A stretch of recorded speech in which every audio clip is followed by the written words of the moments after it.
So now in the Innovation Show, we welcome Fiona Descoteaux Kennedy, CEO of Innovate Dublin. Welcome to the show. Thank you very much, Aidan. Delighted to be here. It's great to have you here. So tell us about Innovate Dublin. Innovate Dublin is a social enterprise, and it was set up last year. And what we do is we look at identifying problems in communities in Dublin City and co-create, co-develop and co-produce solutions to those problems with individuals, particularly residents, businesses, non-profits and local government. Brilliant. And so how can somebody get involved? I mean, if I had an idea, or is it a community thing, or can an individual come forward? I'll tell you a bit about our model. Innovate Dublin sets up different Innovate programs under the auspices of Innovate Dublin. Dublin is huge. It has a lot of complex social problems. So we want to ensure that we have an impact on the ground in communities. So we set up Innovate Ballymun, our first program, and we wanted to understand what the issues were in the community of Ballymun. We had all the socio-economic data, so we knew what the deprivation indices, what the figures were associated to that. But we really wanted to put the user, the individual, back at the centre of the decision-making process, and the community tell us what they actually want. So within Ballymun, what we did is we did on-street consultations with residents. We interviewed businesses, non-profit organisations, and we came up with 3 themes based on their feedback and their information. 1, they wanted to activate vacant spaces in their community. 2, they wanted to look at design and service design within the community and how to redesign services to better meet their needs. And 3, they wanted to actually look at possibly testing products and services from the private sector in their community. And that came from the business interviews and consultations that we did. So with those 3 areas, we actually wanted to determine then, okay, so we have these themes. What do we actually do? What does the community want under those themes? So we set up groups of critical friends. You maybe had TDs coming along to a session, you had councillors, but you also had, most important, the residents who live in Ballymun. So under the theme, for example, activating vacant spaces, entrepreneurship and growth for entrepreneurs and social entrepreneurs was a big deal. There was no space. And what's more, there was no vacant space for people to progress. So with planning and involving the key people that I said earlier on, what we did was we devised a plan for a social innovation hub in Ballymun, a space not only for social entrepreneurs, but for entrepreneurs. And people can grow, develop their business through a co-working space in Ballymun. So we now have a social innovation hub that's 320 square metres of space, and it ticks one of the boxes in terms of the activating vacant space theme that was delivered within Ballymun. So essentially what we want to do out of anything we design is putting the user back at the centre face. It's not dictated by government or local government, it's dictated to by the user, the individual in the community. And we pull in the expertise from local government, non-profits, businesses going forward in order to develop the solutions. That's brilliant. So somebody can spot, like, because when you think about like the Coder Dojo model as well, about like you're looking for donated space, but this is perhaps space that, you know, lost out through the recession, was maybe a vibrant area. You're revitalizing that because there's direct correlation between, you know, active spaces or vibrancy or energy in a space and people's livelihood and how they feel living in those areas. Yeah. So you're actually you're affecting that for the positive change as well. Indeed. And that has a knock-on effect on igniting creativity, because we talk about creative spaces and you see a lot of, you know, big corporates putting together innovation spaces of nice colors, all that kind of stuff. It's the same reason it ignites creativity. Yes. But because there's some examples of that where donated spaces have been used as kind of creative hubs or innovation hubs. Drogheda, I think there's one. That's right. Yes. Yeah. So this is great. So in Ballymun, where, you know, a lot of there's been a lot of neglect, I suppose, in a lot of impoverished areas. There's somewhere now that's a hub of energy. That's right. That people who have an idea for a business can actually come develop their business idea and grow the business idea. And we act as a facilitator or a broker to, I suppose, connect them to the local partnership, for example, Leo, the local enterprise office, or any other companies they need to be talking to in order to develop their business and grow their business. So it's development of the ecosystem for entrepreneurs and social entrepreneurs within the Ballymun community. And as time goes on, we're hoping that the model becomes self-sustainable.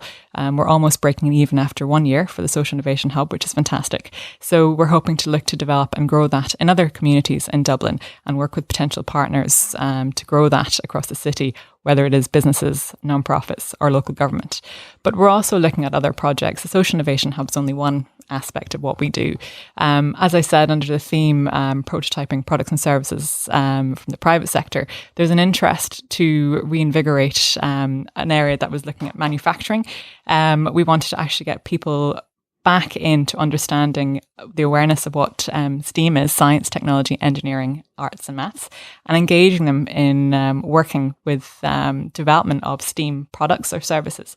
So we've been looking at what is called a mobile makerspace. So a makerspace could be housing 3D printers, cutters, machines to actually develop products and services, or design products and services. So what we want to do is design a prototype mobile makerspace that can go out into communities, can target schools, for example. So kids can go in and look at making an amplifier for their phone. But they think it's cool and it's fun, but what they're actually doing is they're looking at science, they're looking at technology, they're putting arts and maths together, and they're working to develop something cool and fun, but learning at the same time. And it's really important through this project that we're not only doing that, engaging kids in schools, but engaging parents to encourage them and to develop the awareness of STEAM and the importance of that going forward. Businesses, small businesses as well, it's very expensive to prototype and test. Whether you want to look at a new product in your product range for a business, or, for example, actually look at different packaging. You have to send it off. It has to be manufactured. You have to wait for a turnaround time. Small businesses don't have the resources. They don't have the money to do that. So what we want to do is have a mobile makerspace that they can go to in their community. They can look at developing a prototype, but have a turnaround time that's less than a week. And then they can determine if it's something they want to change or develop or take it to market. So the mobile makerspace is another project that we're working on with key partners in the local area, businesses and nonprofits, to take that forward. So there's a range of different projects that we're working on at the moment, but that's what makes Innovate Dublin so special. It's unique because we're working with the people in the community that actually want to make a change and want to make a difference. We're not bound by government funding. We're not bound by any rules or regulations. We're doing what communities want us to do and what the residents, businesses and nonprofits and local government want us to do in the community. And we're acting as a broker to facilitate that and develop the projects that matter. Yeah, and that sense of ownership from the community is what it's all about. I mean, if you have any innovation program in a big corporate pushed on people, or I call it forced fun, if you had forced fun weekends away and all this kind of stuff, and whiteboarding sessions forced on people, they won't. It's like, that's not made here kind of mentality. But when it's coming from them and they're inputting, there's a sense of ownership there and a sense of partnership. Exactly. But I thought it was really interesting what you said about the STEAM with the kids. So the kids getting engulfed in this world is kind of like putting medicine into their yogurt so they don't notice it. That's it. You get it in there under the radar. But Yeah. but it's, you're talking about prototyping as well, and that, I mean, you're doing that as well. You're prototyping yourself. You're becoming the prototype that you can then roll out elsewhere around other places as well, which is fantastic. I mean, Innovate Ballymun is our first programme, and essentially, yes, it's our pilot, it's our prototype. If this works, we want to scale it to other areas of Dublin City and potentially other counties. It doesn't have to be Innovate Dublin. It can be Innovate Cork. It could be Innovate Waterford. So in time, we may look at a growth plan going forward, but at the moment we'll just concentrate on Dublin communities and see what traction we can establish by working with the people in the communities to take prototypes forward. So your model is get your own model right. Yes. So get your model right and then move it to another area. That's right. Which I mean, it's always going to adapt, and it's going to adapt to the local demands, I suppose, as well. Exactly. Like if the community is a partner, Yes, yeah. that's going to change. Going community to community. Exactly. It depends on what the core needs on the ground in the community are. And I think, this is, you could say it's under the realm, what we do is under the realm of social innovation. It's looking at new ways of doing things in communities.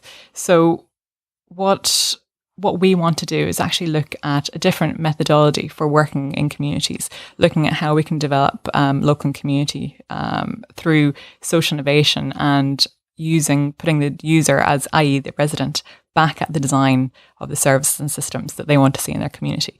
And I do believe this is a different methodology that we can look at, potentially look at with government going forward, because I do think there's space for looking at social innovation methodologies for Dublin going forward. Yeah, and so say I'm a resident in one of those areas. Do I just walk in and just go, here, I'm Aidan and I have this idea? Is that how it works? That's it. I mean, the Social Innovation Hub is an open door hub. Anyone can come in and engage with the Incubate for Growth program, as if you're an entrepreneur or a social entrepreneur. Or we've just established a youth program, which is using design thinking skills to put the youth back at the decision-making process for themselves. So where are they actually going? What do they need to do? In Ballymun, there's a lot of local service provisions for youth to aid them into education, training, self-employment and employment. Very good local organisations that have been in the community for over 25 years. But there's a large number of them, and it's very difficult to, find your way through these organisations. So essentially, our youth programme, Youth Academy is what it's called, is actually helping youth navigate through those service provisions and determine what is next for them. If they're receiving services from the job centre, they could be receiving services from our local arts, theatre, access. So what is next for them? Where do they want to go? Is it employment? Is it self-employment? But allowing them to design that. And that's a 15-week programme that we're about to launch in late September. So they can engage the projects that we have running through the Social Innovation Hub. I was thinking when you were saying that, like, so they have a chance to almost do a hackathon on their own lives. Like, it's like, where am I going? And that's it. So many kids don't even ever get a chance to do that. Like, we all make decisions on our CAO form for That's what right. we're going to do in college in a whim, it's the information behind that decision is not always rock solid. It's kind of preferences at the time without really drilling down. And I suppose that's what design thinking is. It's like, okay, let's get really to the bottom of what do I like, all that kind of, it's fantastic to get that. And even to get access to that skill, because a lot of people in businesses and successful businesses and big MNCs, they don't get the chance to do that. No. And I didn't. I'm certain you didn't either previously. So I think it's something that we need to start to embed in communities and training programs, and start locally by putting it into the realms of the Social Innovation Hub through the Incubate for Growth program that we run, or the Youth Academy. And it's starting small and advocating on behalf of what we're doing and getting the message out. And how did you get involved, Fiona? What was your the background? pathway? Essentially, I was acting CEO of the Ballymun Whitehall Area Partnership up until March of last year. What happened is there was a national tender process for the mainstay programme that we ran, same as other partnerships, and unfortunately we lost out as part of that tender application. So the company was wound down, but in winding it down, there was an opportunity perhaps look at taking the company in another direction. So this is what we did. So I worked with the board to look at a whole new strategy to take the company forward. The name of the company was changed. We looked at a whole new business plan, and Ballymun Whitehall Area Partnership essentially became Innovate Dublin. Brilliant. Well, it's a great story, and we wish you the very best luck, and looking forward to seeing it rolling out across. If people want to get in touch and help, or suggest come to my town, where can people find you, Fiona? They can find us on www.innovatedublin.org. Well, Fiona Descoteaux Kennedy, CEO and founder of Innovate Dublin, thanks for joining us. Thank you very much for your time. It was lovely to be here.